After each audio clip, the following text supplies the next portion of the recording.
Hey guys, we are discussing a classic gym move, although not associated with CrossFit too much, the bench press. All right, so let's go over technique on the bench press. It might not be what you're used to. So what we want to do here is, like so many other things, focus on what's going to translate over to other movements and be the most efficient way to move the bar.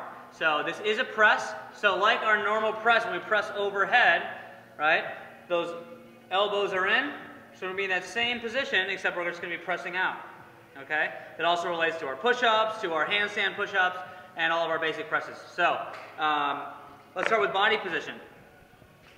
Feet should be stable on the ground, all right? So if the bench is high, you got short legs, you can put plates underneath your feet, but you want to have a stable surface for your feet to press against, okay?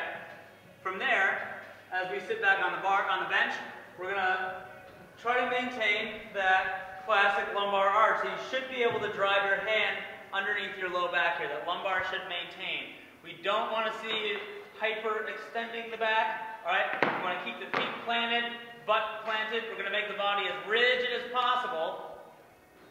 And then when we get to the arms, all right, so everything's super tight through the legs, torso, into the arms. We're going to squeeze the shoulders to the back of the sockets. Right, you want to pull the scapulas against the bench and keep the shoulders in the back of the sockets, okay?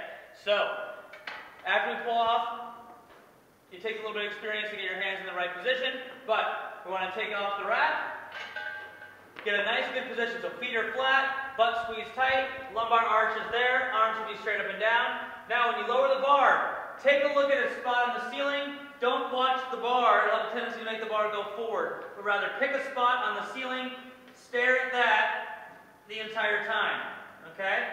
So, look at my arm position at the bottom. The forearm should be perpendicular straight up and down.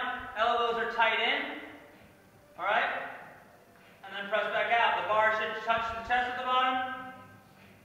Full extension at the top, okay? When you perform the movement, I want you to take a deep breath, make the chest as big as possible. Shoulders pulled back, hold your breath. Boom, touch and drive, right? Like a squat, we want to use that natural bounce at the bottom of that position. Drive straight out, okay? So, a lot of times when we do the bench press, we might be doing a heavy weight, so there's different spotting techniques that we want to use. So I'm going to show you a couple ways to spot. So Joe's going to be my bencher, all right? So, on the spot, you can help them get it out of the rack if they need, all right? So if you need, you're going to help him drive out. He's going to get set up, right? And 1, 2, 3, lift. All right, once he's set up, take a step away. Clear his vision. You don't need to be hanging over the bar the whole time.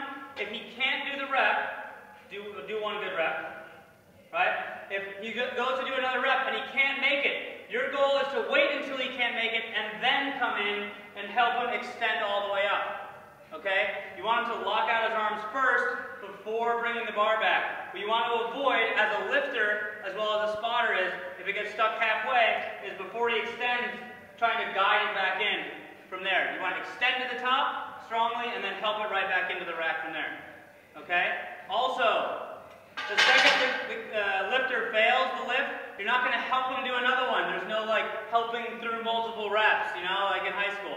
So again, just keep the vision clear, wait until they fail, and then come in and help.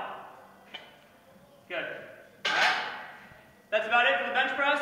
Again, focus on keeping the arms in, not out. Focus on your normal pressing position.